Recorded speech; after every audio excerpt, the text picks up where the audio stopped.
It's Tuesday, August 6th. I'm Matt Harmon. Welcome to the Yahoo Fantasy Forecast. It is a hell of a day to talk ball. And joining me to do just that is one of my good pals, in my opinion, one of the best, if not the best, fantasy football analyst in the game. It's JJ Zachariason of the Late Round Podcast, Late Round Draft Guide. JJ, what's going on, buddy? Not much, man. We're only days away from reuniting with one another at the Fantasy Football Expo. We'll see each other this weekend. We now get to see each other yearly, which is a nice little delight to my life. It truly is. I'm definitely planning on fighting you in real life, so that's going to be great. Either like one big giant bro bear hug type situation or a full on boxing match. We'll see where it goes. We'll see one of those two directions. Yeah. Yeah, pretty much. But hey, yeah, the expo is going to be great this week. We're going to be doing a podcast, not me and JJ, but me and Scott Pianowski are going to be doing a podcast from the Fantasy Football Expo. So that should be an absolute delight. But before we get there, we got a whole week ahead of us here. It's rankings week on the podcast. So we have a great show for you here today. But before we dive into the content, of course, I have to give you an extremely important programming note for your life, because you need to sign up for Yahoo Fantasy Football League right now if you haven't already. I mean, come on. You're listening to this podcast on August 6th, okay? So you're really into fantasy football. So if you haven't signed up for a league on Yahoo, I mean, what are you doing? But if that's not reason enough, me shaming you, I got a better reason for you, because Yahoo Sports and NBC are teaming up for a $1 million sweepstakes. Here's how you enter. You sign up for a private Yahoo Fantasy Football League and draft your team. If any of the players you start scores a touchdown in the Week 1 games on NBC and Peacock, you're going to earn a bonus entries into that sweepstakes. Each person can earn up to 8 entries, 1 for just signing up, and up to 7 more for touchdowns scored in those 3 games. Deadline for entries is September 5th, so visit yahoo.com/fantasymillion to join. Speaking of drafting, a lot of you are going to be doing that this month, and that is why each week here in August, we're going to have a central theme to all the pods. As mentioned, this week is rankings week, and today we are focusing on the best and worst ADPs in the very early portion of drafting here on Yahoo. And JJ, I gave you all the work to do this. I am not going to contribute anything except just agreeing or disagreeing with you. I don't have any best, worst ADPs. You did all the work here, buddy. So you gave me 5 of the worst, 5 of the best ADPs on Yahoo so far.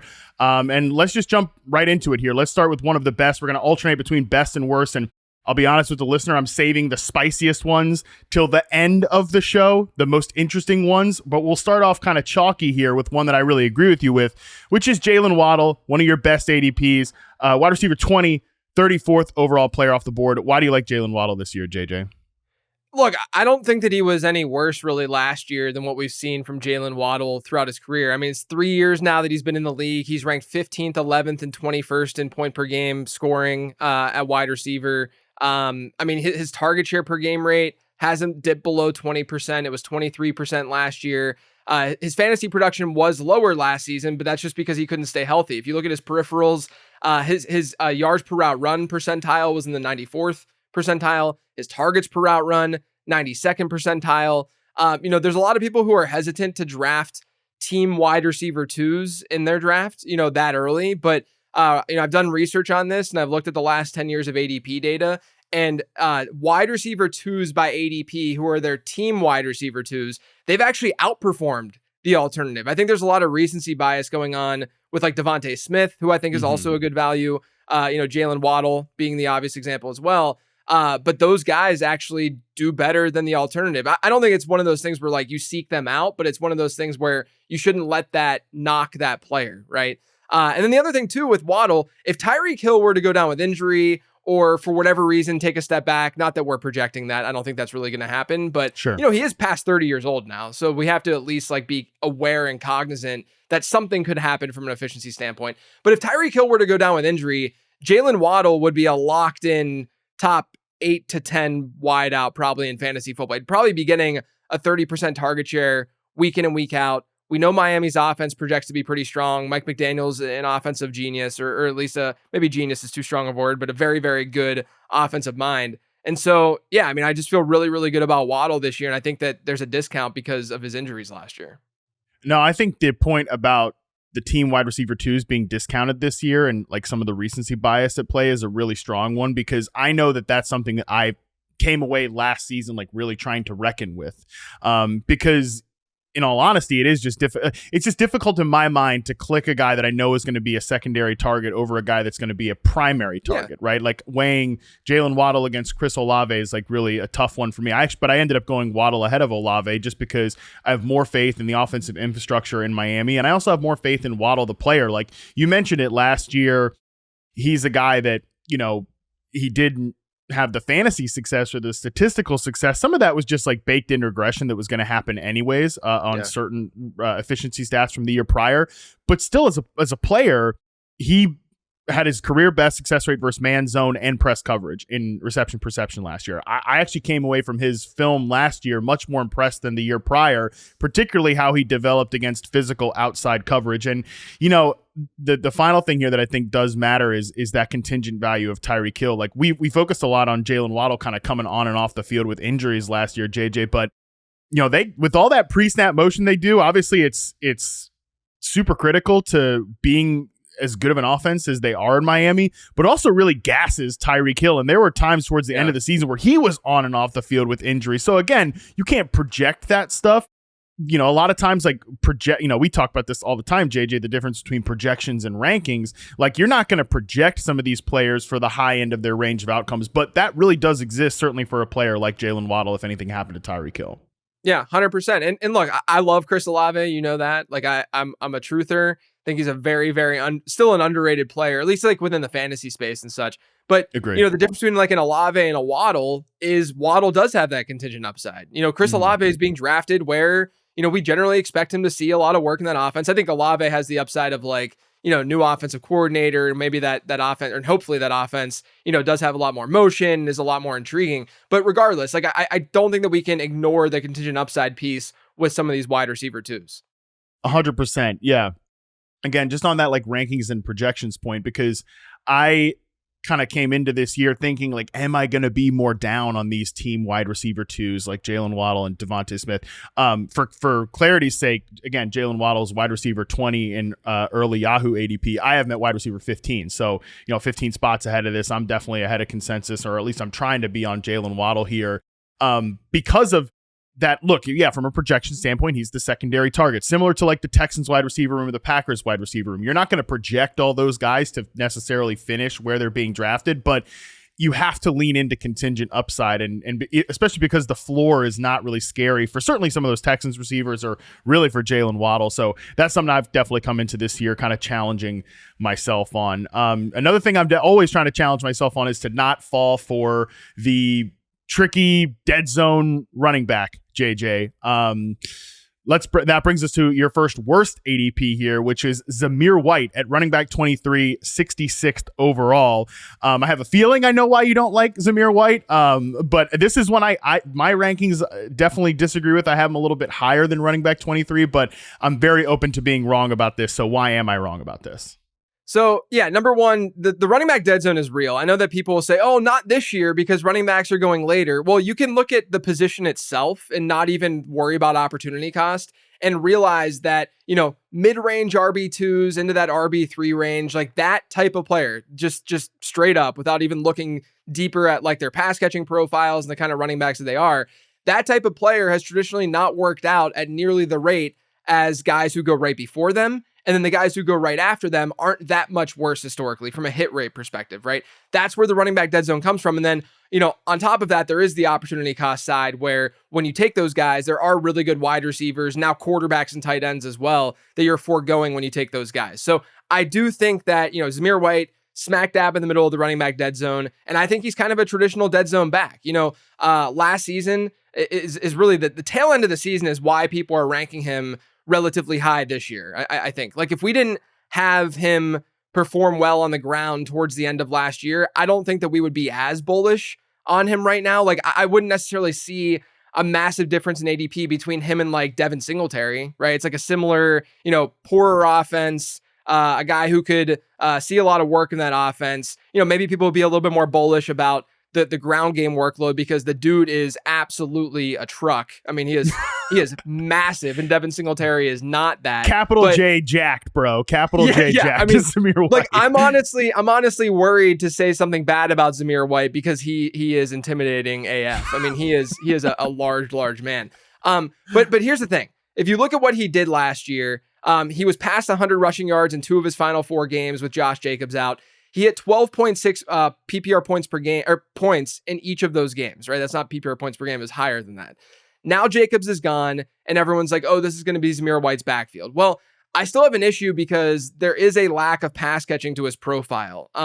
He averaged a target share per game below 10% during that stretch last year. That's a number that we almost always want, our running backs to hit in order to see a ceiling. An RB2 can have a sub 10% target share, but RB1s almost always have that kind of target. And I want a ceiling for my running backs, right? And then you go back to college. This is what I always love to do too, is like, look at what they did, not just in the NFL when they're a younger player. And I almost feel the same way about like a Kenneth Walker, who is a brilliant running back on the ground, but we still haven't really seen it come together through the air. And it goes back to college. Kenneth Walker didn't do much as a receiver throughout college, and people made excuses and they said, oh, but he's a really, really good runner, and they didn't want to give him too much work through the air. I get all that, but we haven't seen it yet. Like it's still, there's been multiple coaching staffs. A guy like Walker was on multiple teams in college where he wasn't seeing that work. Zamir White, yeah, you can make the excuse that, he's playing in a backfield with James Cook at Georgia,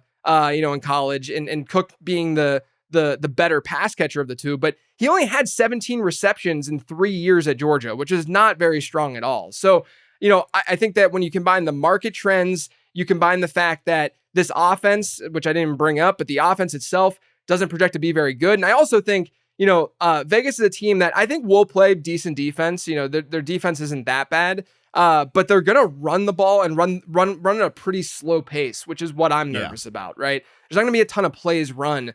And then you look at the alternatives there.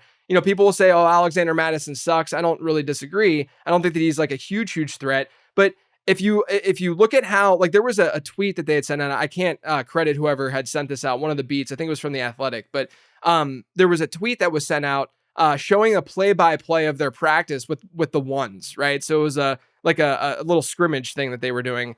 And on the drive that they had tweeted and posted, you got Alexander Mattison and Dylan Laube getting work with the first team. And my fear is not so much that those guys are going to have crazy standalone value, but they're going to do enough to not make Zamir White a strong enough asset in fantasy football, right? I think White could match ADP, be in that low end RB2 range. That's fine. I don't really see the vision for his ceiling. Yeah, so much good stuff to unpack there. Primarily starting with my biggest concern with any Raiders player this year is just that this offense is going to play so slow. They're going to potentially compete to run the fewest plays in the league. Like anytime I'm thinking about clicking a Raiders player, that's the first thing I'm concerned with. And, we haven't even mentioned the names Aiden O'Connell and Gardner Minshew yet. And that's part of the concern of why I think they could run a very, very low amount of plays. And the Raiders are just such a tough team for me, man, because there are good players on this offense. Like Devontae Adams is still maybe not at the peak of his powers, but only like just maybe a tick down. Yeah. Jacoby Myers remains one of the most underrated receivers in the league. Like their tight end duo, Michael Mayer and Brock Bowers, could be really interesting, and their offensive line is not bad. Like I don't think it's one of the 5 worst units in the league or something like that. It's actually got some sneaky upside potential in my opinion, but it just, again, it comes down to like Luke Getsy's the offensive coordinator. What is the philosophy of this team? The quarterback battle. Even if I think O'Connell, to me, I think you start Aiden O'Connell as long as he like keeps that job. Like we know what Gardner Minshew is. Yeah. Let's see what this other guy can do. It's still got to be the least.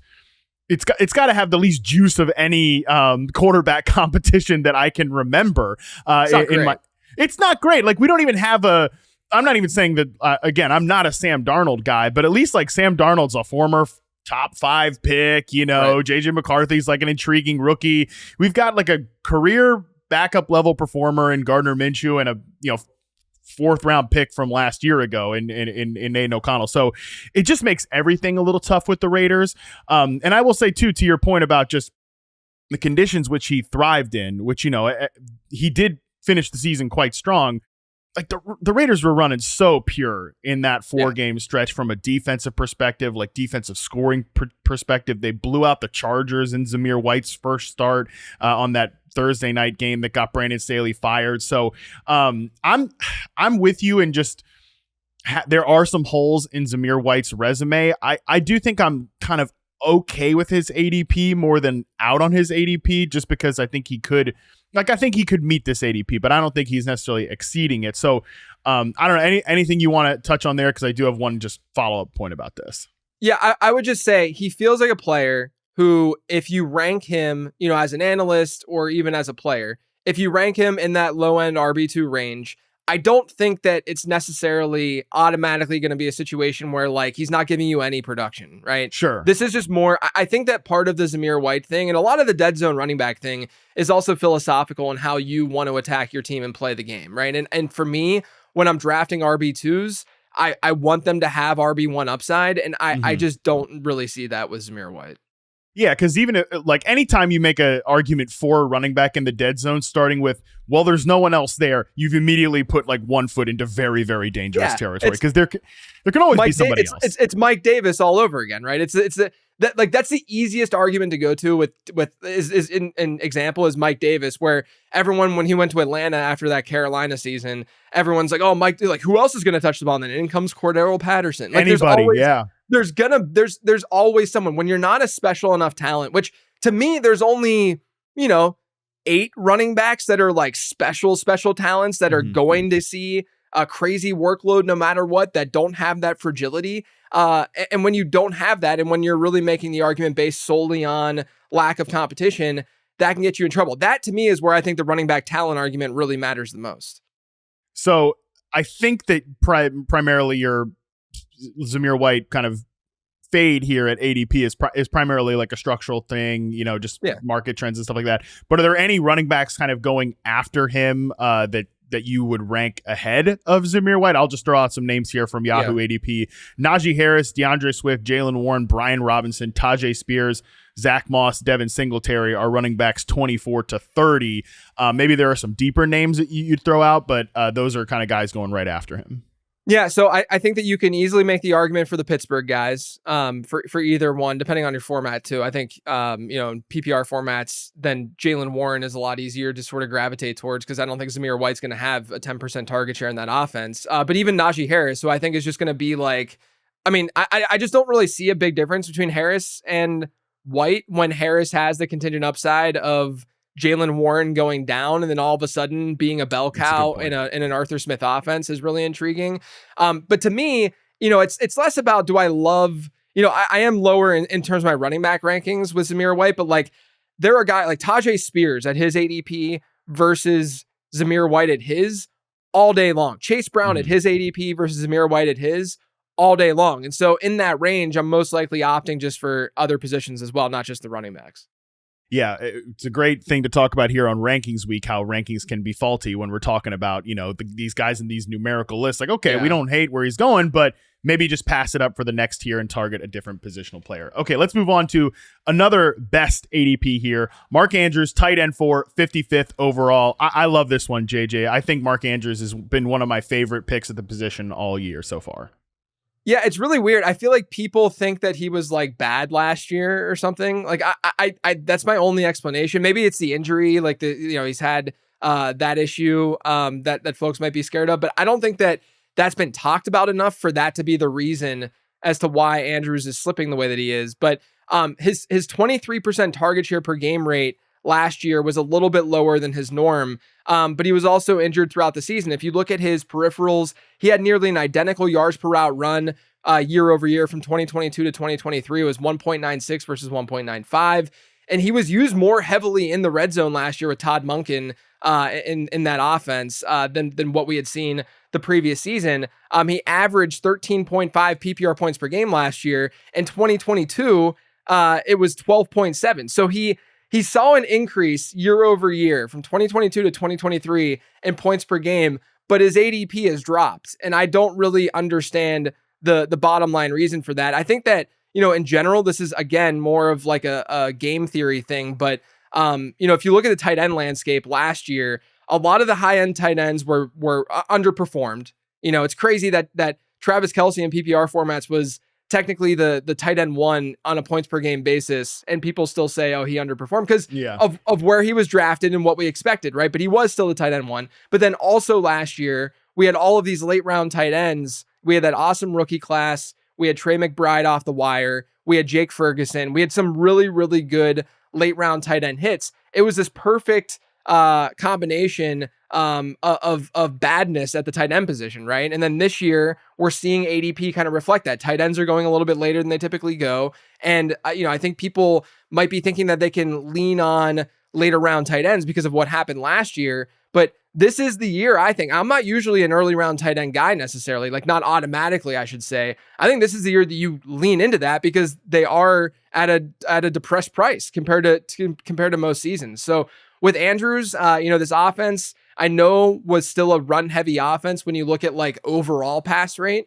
but a lot of that had to do with the fact that they were just leading all the time and it was a very, very good team. If you look at how they performed above or below expected, dropbacks over expected, it wasn't really that bad. I think that if they regress back to a mean of them, they're not going to be like as effective as a team, as a unit in general. Maybe they don't win as many games just because it's that hard to repeat the performance that Baltimore had last year. Then automatically you'll see a little bit more passing. They didn't do that much over the offseason to add to the pass catching room. They lose OBJ. They add Tez Walker, who's more of a deep threat type to begin with. There's a lot of talk about Isaiah Likely, which I think is valid because I think he's a good player as well. But, Mark Andrews isn't just going to like not be the central part of this offense. So I just think he's a really good get right now when, he's been a perennial top 3 tight end. You're getting him at tight end 4 now. Yeah, I mean, look, the fact that they lost Mike McDonald, the fact that they lost a ton of defensive assistants along with him across the league, and they lost talent on that defense as well, they're going to be in game scripts where they're throwing the ball more. I think you're right. A lot of the run rate overall stats from them last year, certainly that's always going to be the core of their philosophy offensively with Lamar Jackson under center, but they're going to be in some game scripts where they're throwing the ball a lot more. I think that was the whole point of hiring Todd Monken and moving away from Greg Roman was to at least modernize their passing concept. So that should trickle down to all of these receivers, number one. And number two, I mean, just from an ADP perspective, Mark Andrews is kind of a little bit in this no man's land here at 55th overall because Laporta's 25th overall, which is aggressive. Travis Kelce's 27th overall. Trey McBride is 44th overall. Then you kind of have Andrews here. It's Kittle at 68. It's Dalton Kincaid at 73. It's Kyle Pitts at 75 before you get all the way down to Evan Ingram at 91. Like, I think Mark Andrews has a much higher percentage, like if everything goes right, to be better than Laporta, Kelce, and McBride than to fall into the Kittle, Kincaid, and Kyle Pitts zone.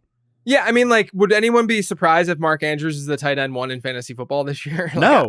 Of course not, right? And I think you're right. Like, it's crazy that there's that big of a gap, especially from like Laporta to him, because I think Kelce is Kelce, right? I mean, we have such a large sample of him just being dominant. And we saw him finally like come to, bring it together a little bit in the playoffs last year to make us feel better about 2024. But like, I don't and even you saying like, I'm not even a big Kincaid guy, but Kincaid, the ADP that you just rattled off, like, I think that's too late too. Like there's a lot of these tight ends should be going earlier than they are, maybe aside from, some of the guys that like Laporta in particular, maybe he should be, I think he should be closer to like a McBride than where he's going right now.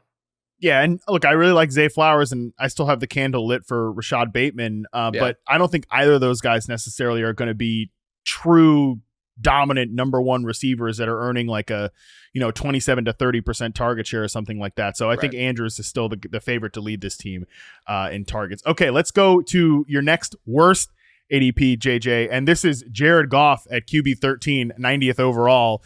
I mean, why do you hate Jared Goff, JJ?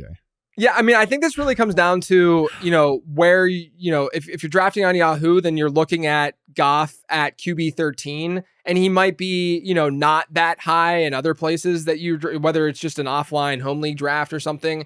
But I'm really just looking at the pocket passer cluster that we see in the high-end QB2 range, and I'm saying whoever's the highest, I'm not going to get. I'm just going to get the falling value, whoever that ends up being, whether it's Trevor Lawrence, like if I'm going after that area, whether that's Trevor Lawrence, like realistically, like, where's Matthew Stafford? What's his ADP looking like right now? Because 123rd overall, QB 18. Right. So realistically, what's the main difference between Matthew Stafford and Jared Goff? Right? Like that's the question that everyone should be asking. What's the difference between, from a ceiling perspective, maybe this is going to be a hot take, but from a ceiling perspective, what's the difference between Jared Goff and Will Levis and the way that they're going to score points? There's a new, obviously we feel better about the floor of Goff compared to Will Levis, but someone like Levis has new coaching staff. Brian Callahan should be more pass heavy. You got the weapons around him. He's got the arm. He obviously throws the ball deep. He threw the ball deep at an 8% higher rate than any other quarterback in football last year, because he just isn't. He's like, it's like for someone like Will Levis, this could just be like a Jameis Winston season, hypothetically. Yeah. I've said that 100 times. Yeah, 100%. Yeah, which would be awesome. Like that's fantastic for fantasy football. Now with Goff, the things that I'm worried about specifically with him, he did have a little bit higher of a touchdown rate last year than we typically see from Goff, and that's a number that generally does regress to the mean year over year. The other thing is that Detroit was good offensively, and someone say, oh, that's a good thing. It's not bad. Obviously, Ben Johnson's still there. They have good weapons. I still think they're going to be a good offense overall, but they had over 3.3 offensive touchdowns per game last season. There's been 26 with teams with next season data since 2011 who hit 3.3 or more offensive touchdowns per game. And of those 26, all but one of them saw a decrease in touchdowns per game the following season. So the only one that didn't was New England from 2011 to 2012. And Tom Brady is not Jared Goff, right? Let's not make that comparison. So I'm just not as just from like a mathematical standpoint, you want rushing at quarterback, you want that mobility. And there's a lot of reason to believe that there are arbitrage plays with Jared Goff. If he's going to go 90th overall, you can wait 4 rounds and get a guy with a similar ceiling, 5 rounds, get a guy with a similar ceiling as Goff. Yeah, this is for sure your most boring pick here, JJ, yeah, which it is. It's a layup. It's a layup. It's a layup one, but it's all because it's like draft strategy, arbitrage, and like math based. But it all makes sense because there's no reason for us to sit here and discuss why the Detroit Lions offense will regress this year, right? Correct. I mean, because on paper it all looks the same. If Jameson Williams takes a step, like it could even be better. But mathematically, there's probably good odds that just some sort of chaos happens, and it's not. And even beyond that, I have Jared Goff as my QB 12, but he's the top of because he's just boring and safe and an easy projection and the quarterback of a good offense, he's the top of a giant tier of guys where, what's the point of taking Jared Goff when you could just take Matthew Stafford, shoot, even Kirk Cousins? They probably have the same, not the same floor as you mentioned with Levis, but probably like the same ceiling case. Geno Smith, I think, fits into this bucket. Yep. Even Justin Herbert, who goes much later because everybody's scared of that offense. I mean, he's definitely got the same. He's definitely probably maybe have a higher ceiling than Jared Goff this year. Yeah, I mean, look, the bottom line is you shouldn't be caring about floor when you're not only in the late rounds of your draft with all positions, but especially quarterback, because in the majority of leagues, 98% of leagues, you're going to be in a single quarterback format. And in those formats, especially if there's like shallower benches or if you're in like a 10-team league or something, there's going to be usable quarterbacks on the waiver wire in a worst case scenario, right? Like Goff can match where he's going. If he finishes as a high-end QB2, low-end QB1, sure, like that can happen, but you can make the exact same argument for so many other quarterbacks that are going after him. And I'm only worried about ceiling. Like, to me, and again, maybe this is going to sound like a hot take to a lot of people, to me, someone like Deshaun Watson has a higher ceiling than Jared Goff this year because he has the rushing component to him. They're going to spread things out. They're going to throw the ball more. I like the weapons just as much, maybe just as much, but they're good weapons. And again, that rushing component is actually there for a guy like Watson to some degree. It's not the same that it was, 4 or 5 years ago. It literally does not exist with Jared Goff. Like, he is not going to be giving you 5 rushing touchdowns and 300 plus yards on the ground. All right, let's take a quick break. When we come back, we'll get into 4 a bit more interesting ADPs that JJ loves and hates right after this. All right, we're back. JJ, your next one, your best ADP here is Malik Nabers. And in full transparency, we actually just talked about Malik Nabers with Dalton Del Don on our mock draft recap show that came out on Monday. and I was very ready to, because he took Malik Nabers in the 3rd round of this draft. And I was like, I thought that was a little too aggressive. So I was ready to run back kind of the same arguments here to maybe push you on this. Malik Nabers is the best ADP. And then I looked at it on Yahoo. He's the wide receiver 30, 60th overall, which I was like, well, damn, I actually really think that's a great ADP to take Malik Nabers too. So I might have some like pushback concerns, stuff like that. But for the most part, JJ, take it away here and why this is a really good ADP. Yeah, you and I have had tons and tons of discussions about prospects in this class. You came on my podcast. We talked about it before the NFL draft happened. I saw it as Nabers as just as good of a prospect as Marvin Harrison Jr. coming out. I say that not just based on like what I watch, but also, I'm more amateurish with my eyes, but with my data and my model that I use for prospecting, I lean on that pretty heavily. It's been successful for me in the past. It's back tested, all that good stuff. He had basically the same score in that model as Marvin Harrison Jr. did, right? That's the first thing. So it's the ZAP model. It's a Zachariason adjusted prospect model because I'm really creative and I can come up with cool names. You gotta market it somehow. That's pretty. Hey, dude, that's pretty good. I'm like, as somebody that's terrible at naming things, I'm gonna give you credit. And that's pretty good. Thank you. So the ZAP model had his score at 99.5. He's one of 13 wideouts. The ZAP model goes back to 2011. He's one of 13 wide receivers in that model to hit a score of 98, and 12 of them have next season data because one of them, or I guess 11 of them, because one of them is, there's 13 others. So one of them is Marvin Harrison Jr., so he doesn't have next season data. So 12 of them do have next season data. About half of them, 5 of the 12, scored 14 or more PPR points per game during their rookie season, which if you look at Malik Nabers' ADP, I like to look at ADP expectation. And what I mean by ADP expectation, it's very nerdy, but I think it's helpful. You can chart average draft position versus points per game scored and find trend lines based on the last, I use the last decade's worth of data. And you can say, okay, 50th overall, 60th overall wide receiver, this is how many points per game we would expect him to score based on that ADP, right? With Malik Nabers, based on his ADP, which actually this is based on an ADP a little bit even higher than where Yahoo has him. His expectation is about 12.5 PPR points per game. That's for him to meet the norm of what we see from wide receivers in that range. And this isn't just injury based either, because I only look at players who played 8 or more games in that season. I'm looking at it on a points per game basis. So this removes anyone who like played one game. I'm not looking at total points, right? I'm removing players who played one game and would really skew this data. So we're expecting 12.5 points per game from him. But then you look at historically, these wide receivers with this good of a score have been well above that, 1.5 higher than that. I understand the offensive situation is iffy, but I don't think it's out of the question that we see like a 30% target share from Malik Nabers this year in that offense. We've seen, Brian Dable, when Stephon Diggs got to Buffalo, we saw a pretty dramatic shift in the way that offense operated, but as well as him seeing massive work in that offense. And the thing with Dable too is that he's not necessarily like, despite personnel, going to be some like run heavy team or anything. Like, I still think that they could be a relatively, at least neutral team. Not only that, but they could see a lot of negative game scripts, which could help the wide receivers out a bit. So I'm really just betting on talent here. I don't love the situation, which is why I think Marvin Harrison should be, ranked ahead of him, in any format really, just because of the short term. But, I'm really just betting on talent here. I just think Malik Nabers could be special. Yeah, look, there are guys that are going ahead of him right now, at least in early Yahoo drafts, like Terry McLaurin, George Pickens, Zay Flowers, T. Higgins, Tank Dell. I've got Nabers ranked ahead of all of those guys. Exactly. And then Steph Diggs at wide receiver 24. That's like exactly where I have him, and that's neck and neck with Malik Nabers here. So I totally understand if you just want to close your eyes and bet on the talent.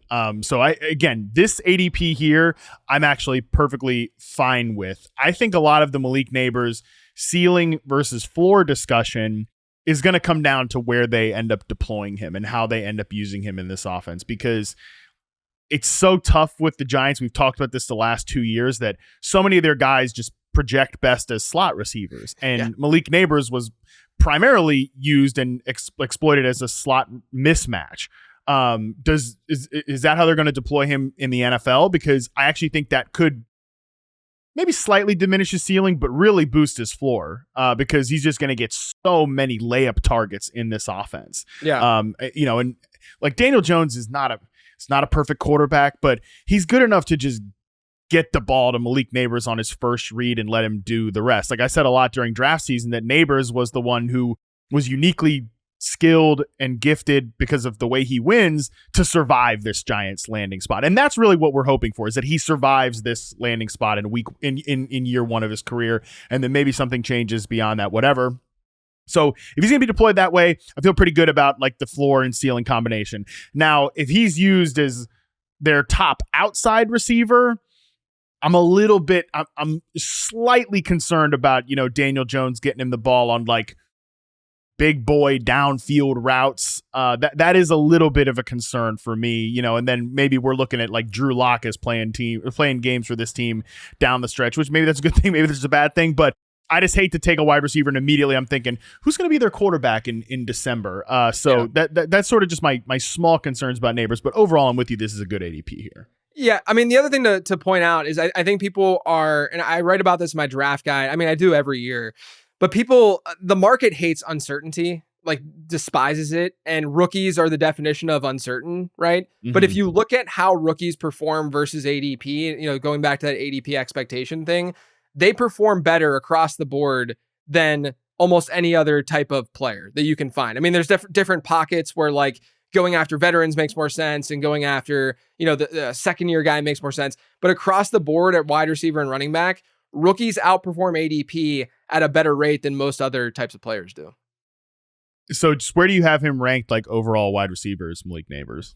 I think I have him around 50 or maybe 16. Like I'm pretty high on Nabers. Like that's spicy.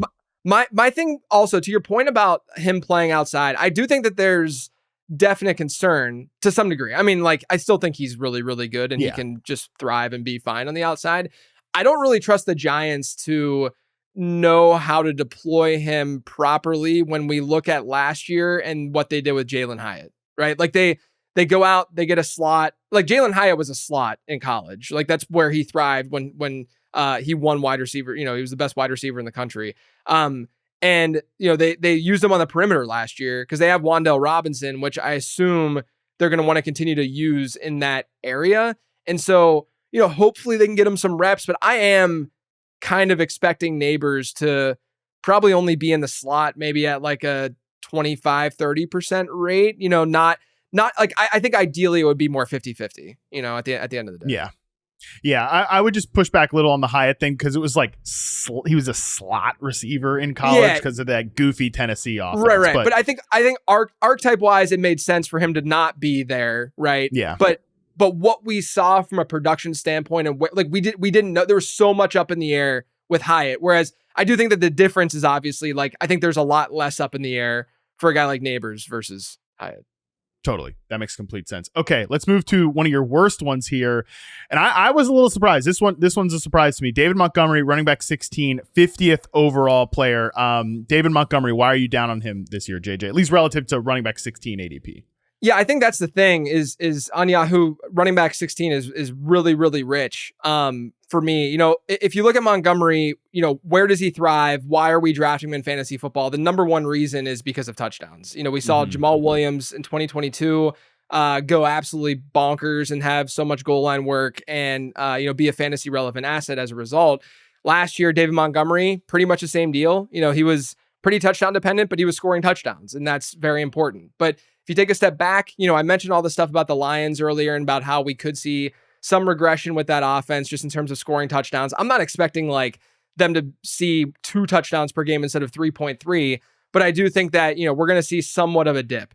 But I think the bigger point with Montgomery is he's probably more of just a floor play than a ceiling play. That seems so backwards to people because he can score a lot of touchdowns. But my fear is, number one, he's not going to see that much work through the air. We've seen that now. We saw that last year with Zamir Gibbs. There's kind of like a tale of two parts, or not even two halves necessarily, but at least two parts of that season for Montgomery last year, where from weeks 1 through 6, he was healthy. And during that stretch, this was the pre-injury stretch, he had a 61% running back rush share per game, 6% target share per game. And 2 of these games were without Zamir Gibbs, for the record. 6% target share per game, 16.6 PPR points per game during that stretch. Then he comes back in week 10. From week 10 onward, that running back rush share dropped by about 7 percentage points. The target share dropped by 1 percentage point, and he ended up scoring 3.5 fewer PPR points per game, down the stretch from week 10 onward. Now, I know that, again, from week 1 to 6, Jahmyr Gibbs wasn't there for part of that stretch, but the goal line split between the two at the start of the season was 8-1. So Jahmyr Gibbs had one. That's in 4 games. Jahmyr Gibbs had 1 goal line rush. David Montgomery had 8 through those 6 games. The goal line split from week 10 when David Montgomery got back through the end of the season and into the playoffs. So I'm including the playoff sample here too. 11-10. There was almost a 50-50 split between Gibbs and Montgomery, at the goal line. And that's the fear. If David Montgomery doesn't see 75 or 80% of their goal line rushes this year, he's going to have a pretty tough time in fantasy football because of all players that are being drafted that early, he's the one guy that's probably the most touchdown dependent. And we're doing it for good reason. He's in an offense that should be good. He's the bruiser of the two, but they started to use Gibbs in that role a little bit more. And that's the fear for me. And I mean, Gibbs to me is a special talent. He's very, very good. He's obviously going to see a lot of work through the air. I don't think Montgomery's going to see a lot of work through the air. So at that price point, this is one of those situations, unlike Zamir White, where I think there are other running backs that I just straight up would rather have than Montgomery in that range. But then obviously there's going to be some tight ends and some wide receivers there too that I would rather draft. So I agree with you. There are tight ends and wide receivers I would definitely rather draft in his range. I will say that I'm curious as to who the running backs are that you like more, because I struggle to find running backs going after him that I really like more than David Montgomery. But before I get to that, I will say it did go very much kind of maybe under the radar how much Jahmyr Gibbs improved as a between the tackles runner late in the season. Yeah. So there is a real fear that that Montgomery loses just a lot of base early down work and even potentially goal line work, as you mentioned, to David Montgomery. I do kind of think that's priced in a little bit at running back. I have him at running back 17, not running back 16, big whoop there. But the guys going after him, Aaron Jones, Alvin Kamara, Kenneth Walker, James Conner, Raheem Mostert, Ramondre Stevenson, Zamir White, and then those other guys I mentioned when we talked about Zamir White. The only one I think I definitely like better than Montgomery there is probably Ramondre Stevenson.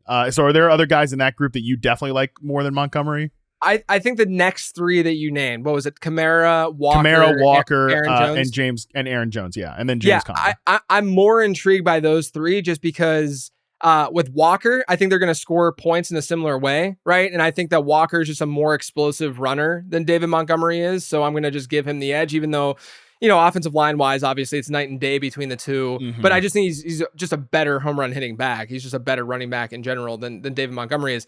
With Kamara, now I will openly admit that Kamara has been, I think for any fantasy analyst, one of the toughest ranks of the season. 100%, because look what he did last year coming back. I mean, he caught 75 passes. It's really, really difficult when you combine what we know of Alvin Kamara. We see an offensive coordinator shift in New Orleans. We know that the opportunity, and on top of the Kendre Miller stuff, that's what I wanted to get out. I couldn't think of it. The Kendre Miller stuff, how often do you see a second year player just getting destroyed by his head coach in the media, week in and week out? The only other one is A.T. Perry, who happens to play for the same head coach. Yeah. The Saints hate all of their players, except for Chris Olave, Rashid Shaheed, and Alvin Kamara. I don't even know if they like Chris Olave that much. Yeah, that's true. I think the only one that Dennis Allen is universally really nice to. Well, the 2 guys he's universally really nice to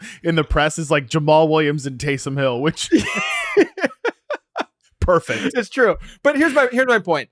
If Kamara walks away from this season with 60 to 70 catches, no one's going to be surprised at all, right? So I'd rather take Kamara there, even though he has age not on his side.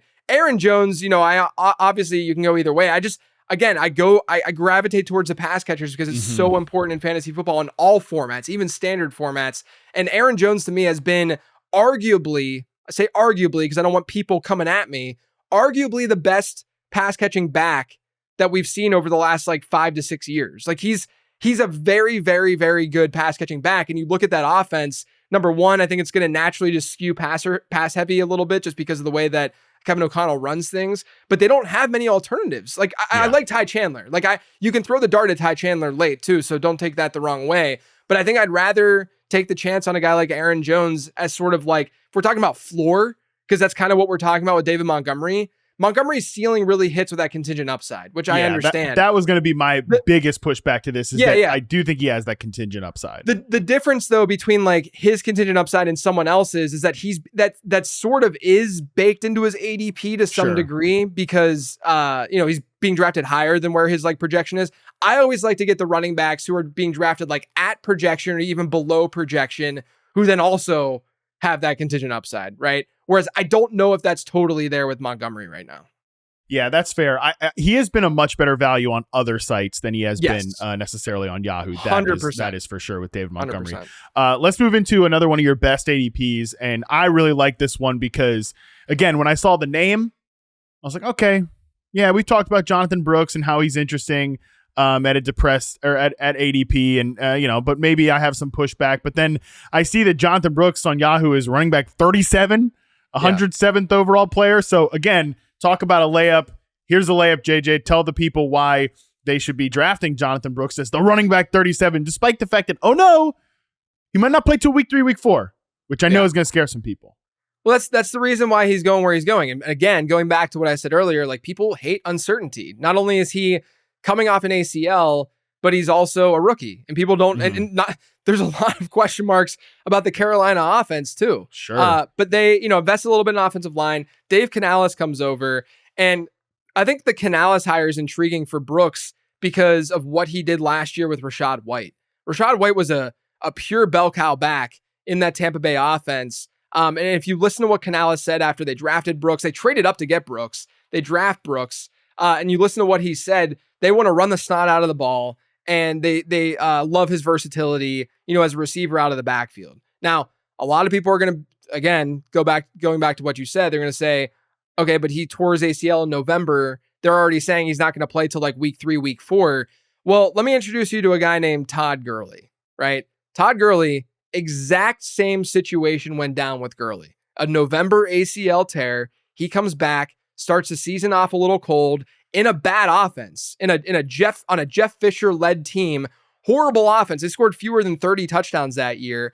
And then Todd Gurley starts to get more work after the first month of the season, and he wins Offensive Rookie of the Year. Now, Gurley was a better prospect than Jonathon Brooks, but I think that people are discounting how good Jonathon Brooks was as a prospect. If he hadn't torn his ACL, he would have been the consensus RB1 no matter what. He was the RB1, and he was, I guess, the consensus, but I'm saying like there wouldn't be much of a question. I think that he might have even gone at the tail end of round 1 and into round 2, as opposed to sort of like, a handful of picks into round 2. But his ZAP model score was right in line with a guy like Kenneth Walker. So this is, despite the fact this is a production-based model, and he played with Roschon Johnson and Bijan Robinson at Texas. So it wasn't until his final collegiate season where he was truly a bell cow. And when he got that workload, he dominated. He thrived. He was a very, very good player. So, he gets a little bit of a bump because, he wasn't able to really, he played with one of the best running back prospects of the decade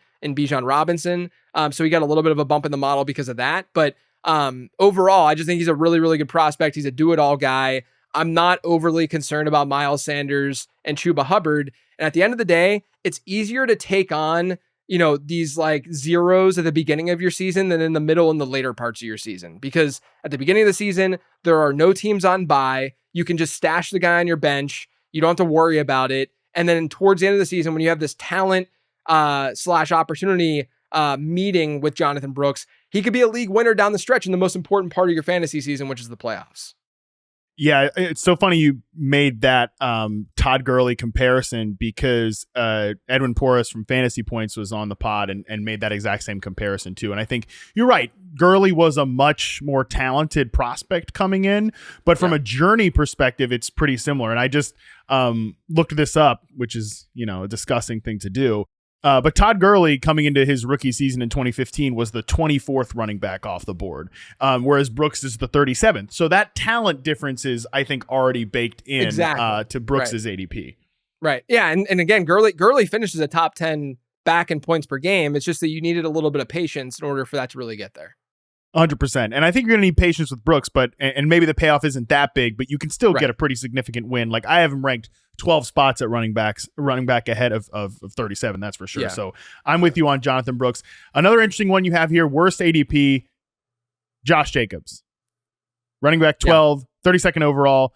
This is one I've struggled with Josh Jacobs. I don't really have a strong take on Jacobs, so I'm curious to hear why you don't like him at running back 12. Yeah, so I don't think this is the crux of the argument, but I do think that we shouldn't just ignore completely that in 2023 he wasn't that great, right? Like his efficiency marks across the board didn't look good. Zamir White was better than him, and yards after contact per attempt, broken tackles per attempt, success rate.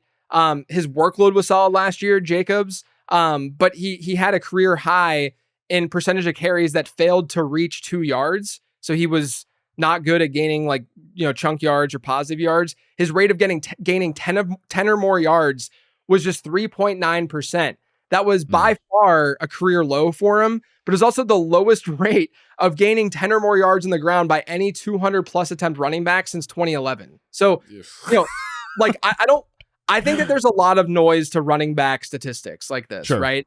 But I don't think that we can completely just brush it off and say, Jacobs is fine. He's the most, he's just as explosive as he was when he came out of college. Everything's going to be good and fine. That's the first part of this. But the second part I think is more important is Matt LaFleur and this coaching staff. If you look at what he's done historically, even going back to Tennessee, he split a backfield between Derrick Henry and Dion Lewis his final season at Tennessee. Now, to be totally fair, Derrick Henry was not the same running back as he is now that season. But if you look at the second half of that season, when Henry really, after their bye, Henry really started to become Derrick Henry, it took them like a month and a half to finally give Derrick Henry that backfield, because this is the way that LaFleur coaches his teams. And you look at what's gone on in Green Bay every year, it's a split, but people were tearing their hair out year in and year out because Aaron Jones was never a true bell cow back in that offense. And when he was,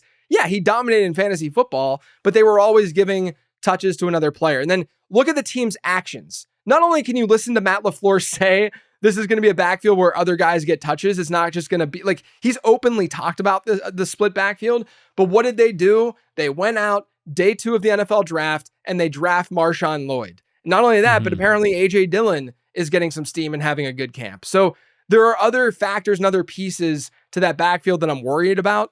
Obviously, this is a team that should score a lot of points, should be really, really good offensively. It just goes back to it's sort of like a Zamir White thing where I just don't like it at cost. Like, I don't know if there's that much room for growth where Jacobs is going. I don't think that a healthy Jacobs is going to fall, super far off of this point. Like, I don't think he should be ranked lower than RB20 or something, but I do worry about the split backfield and how that ceiling is going to come to fruition. Yeah, people are going to continue to LOL AJ Dillon at that whole thing. But this very coaching staff is the one that has kind of maybe overemphasized AJ Dillon. And AJ Dillon doesn't even have to have a big role to mess up this Josh Jacobs thing. He only has to carve out a small handful of touches. And then if Marshawn Lloyd's carving out a small handful of touches, there are a lot of trapdoors with Josh Jacobs. I will just say that I have him running back 13, so right around this, but I look at the overall, and there are not very many running backs going after him that I would prefer. Right. I'd be curious if you think that, but I look at the overall rankings, he's going ahead of DJ Moore, Jaylen Waddle, Josh Allen, Cooper Kupp, Joe Mixon, Jalen Hurts, Amari Cooper, Pat Mahomes, Lamar Jackson. I think I prefer almost all of those guys with the exception of Mixon ahead of Josh Jacobs from an overall team build standpoint. That's the thing. This isn't about a positional rank thing for me. I think that, you can make the argument for RB12. That's fine. I might have a couple guys, a guy or two ahead of, I think I have him at RB14, RB15. It's not that far off of where he's being drafted. The problem is overall, I'm 2 rounds later with Josh Jacobs and where he's going on Yahoo. I'd rather have an elite quarterback, some of the tight ends, and definitely the wide receivers over him. All right, we have 2 more to get to. We're going to take one quick break, but don't X out of the podcast because you're going to want to hear these 2 spicy ones that JJ has before we get out of here right after this. All right, JJ, you have two more, one best, one worst. Let's start positive and make you end on a negative note here. Your final best ADP is Chase Brown, running back 38, 108th overall player off the board. I think I've heard you before be a little dubious on Chase Brown as a player, so I'm curious as to how you've come around to him being one of the best ADPs on Yahoo. I've gone on a roller coaster with Chase Brown because when he came out last year, I got receipts in my prospect guide. I wrote that he was a player to target, like in your rookie drafts and stuff. And then, rookie season happens and I have a year 2 model, which projects how well a player is going to do entering their second season by looking at their prospect score, as well as their metrics from year 1. And with Chase Brown, he wasn't used enough in the offense for him to have like a boost in his year 2 score. So his year 2 score didn't look very good. And so at the beginning of January, I did a Dynasty Sells podcast because he was starting to surge a little bit with like news that maybe Mixon wasn't going to be around a little bit. And I'm like, yeah, I think that Chase Brown, if you can get, something decent in return for him, probably not a bad sell because he's probably going to not be a bell cow in his offense. And then I started doing research from a redraft perspective. And in redraft, the year 2 model and prospect scores and all my models that I use, it matters a lot more for earlier round guys than middle round and late round guys. Interesting. And I think a lot of that has to do with just survivorship bias a little bit, where if you're a player like Chase Brown, day 3 guy, you didn't do that much as a rookie. You made some good plays, of course, and some splash plays, but he didn't do like that much as a rookie because the volume just wasn't there. But you're still being drafted where you're being drafted. The market is telling you that there's probably something going on that's favorable. And with running backs, it's a position where talent sure matters for all the reasons we talked about earlier. But at the same time, it comes down to a coaching decision. If Cincinnati wants Chase Brown to be their bell cow back, I freaking would love to have Chase Brown on my fantasy rosters, right? And you look at what they did or lack thereof in the draft. They lose Joe Mixon. They don't do anything in the draft. They get Zach Moss, and now it's this Moss-Brown tandem that we're worried about in fantasy football.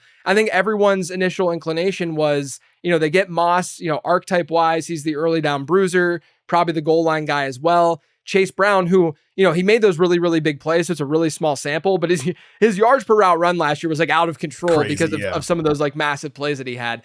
But he's a really dynamic back. Like these are the kinds of running backs that I admittedly kind of fall in love with, maybe to a fault at times, where like he's got enough size, he's like right around, like right below 210, but he's got enough size to him. He's not like a Saquon Barkley size freak, but he does have good speed. He had a really good speed score at the combine. He can make these big plays. And it really just comes down to the fact that like, what if Cincinnati splits the goal line work between Zach Moss and Chase Brown? Even that small change could make Chase Brown an easy RB2 in fantasy football, given the offense that he's in. And then, what if he is the 1A in this offense? And, this is another concept that I've talked about for years that I think is really, really important for people to understand when they're drafting, is this idea of ambiguous backfields. Like you want to target running backs in these up in the air backfields, because oftentimes those running backs can overtake those back. There's contingent upside, of course, but oftentimes, they're ambiguous because we just don't know how things are going to go down. And then the coaching staff gives it to one of these players. And so with Chase Brown going where he's going, and compared to Zach Moss, I'm to the point now where I have Chase Brown straight up ranked ahead of Zach Moss. Like I think he's just a better player. And I think that he's by far the better value. And I think in season long leagues right now, he's arguably the best running back value on the board. I love that. I started off after like the draft, kind of early fantasy rankings. Think I might like Zach Moss ahead of Chase Brown, but it was one of those like any indication from camp that Brown was going to be ahead, I would flip those immediately. And I have at this point, because it does sound like out of Cincinnati Bengals training camp that he has been kind of that 1A back. Now, I don't think like you should take your shots on Zach Moss if his ADP really starts to tumble because of those the ambiguity of this backfield and everything. And the fact that I think he was signed Zach Moss because he's kind of he's like a consistent grinder type back, and he's good on he's good in pass protection. I think that's really why that was an area where Joe Mixon struggled. I think it's why they wanted to swap those two guys out. Chase Brown, we'll see what type of player he is. I mean, he's one of these guys, a lot like Jaylen Warren, who I really, really like Jaylen Warren. But just before I say this, let's be clear about that. But he's one of these guys that catches passes and he wears number 30, so he gets the Austin Eckler comparisons, both of these guys. So, but I don't know if he's going to become Austin Eckler, but I do think he's an intriguing player. And I'm with you that Moss right now, again, on Yahoo, 87th player off the board, running back 29. I do think those two ADPs should maybe Moss doesn't need to fall all the way down there, but I think they need to be probably flipped and a little bit closer together. I think they're both fine targets. I just think that Chase Brown's a way better target than the two. Like I think Moss is fine. If you want to get him at RB 30ish, whatever, like that's fine. But I would say that, you know, I wouldn't get both of them on the same team. But if you have multiple teams, I'd prefer Chase Brown at his ADP. Yeah, basically my rankings right now, I have Chase Brown at running back 28. I have Zach Moss at running back 34. So I'm definitely I'm right where Moss is going with Chase Brown, but I'm higher on Moss than where Brown is. So I do think they're both really good targets. We're on the same page about this one. Your final one here, JJ. I think I know the case you're going to make here with CJ Stroud as your final worst ADP at QB6, 51st overall. But there's so much Texans hype. There's so much Stroud hype. I think the listeners will find this very compelling. Again, CJ Stroud is QB6 on Yahoo. I think on most sites he's probably QB5, but Dalton Del Don works for Yahoo, so Anthony Richardson is QB5 on our particular draft board. But tell the people why you're not into CJ Stroud as the 6th quarterback, 51st player off the board. Yeah, I think this is more of an overall ADP thing for sure. I do have Kyler Murray ahead of CJ Stroud, which people are going to listen to and literally just call me a moron and just destroy me for that take. But really, it comes down to what matters in fantasy football versus what matters in real football. You can make the argument very easily that CJ Stroud should be the favorite or one of the favorites to win MVP this year. I mean, look at everything they did. They get a great piece in Stephon Diggs to complement that offense. Like they should air it out more. Things will look better for CJ Stroud. The problem is that he doesn't bring any juice with his legs. He just doesn't. He scored 2.3 points per game last season on the ground. So if you use 3 as the benchmark, 3 points per game at quarterback, you go back to 2014, and you look at all the quarterbacks who scored fewer than 3 points per game with their legs, who were drafted in the top 60, which is where CJ Stroud is being drafted. There's been 23 of them in the past. Only 5 of those 23, Matt, ended up exceeding ADP expectation because rushing matters so much of the quarterback position going into a given season. The thing that fluctuates most, like if I were to sit here and say, who's going to rush for more yards, Lamar Jackson or Kirk Cousins, or Lamar Jackson and Brock Purdy, right? Mm-hmm. You'd say Lamar Jackson's going to rush for more yards than Brock Purdy. Okay. Then I say, who's going to throw for more touchdowns, Lamar Jackson or Brock Purdy? We might say probably Purdy, but there's a chance that Lamar Jackson's going to throw for more touchdowns than Purdy's going to throw for. That exercise tells you, and there's math that backs this up, there's so much more volatility with passing. The touchdown rate is a number that fluctuates tremendously year over year. Now, CJ Stroud's going to see an improved touchdown rate this year, and it shouldn't shock anyone if he has the best touchdown rate in football. But the point is that there's a lot more variance there. It's just the way that fantasy football is played. Typically, with these pocket passing quarterbacks that are being drafted earlier, they're way, way worse bets. Actually, historically, high-end QB2s and low-end QB1s who are mobile quarterbacks have outperformed pocket passers who have gone in the top 6 of the position. So it's just, that's it. Like I'd rather take, Kyler, definitely Kyler at his ADP versus Stroud at his. I think Jaden Daniels going way later, given the mobile upside. I'm not as high as some of the real truthers out there who think he's going to be like a massive league winner because you still need the passing component. But like realistically, there's not, from a fantasy points scored perspective, there's a chance that there's not as dramatic of a difference, at least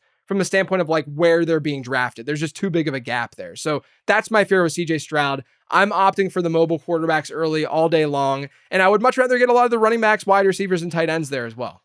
Yeah, Kyler actually is 53rd off the board, QB7. So it's actually pretty close with Stroud on Yahoo, which good. I think is just pretty surprising. Yeah.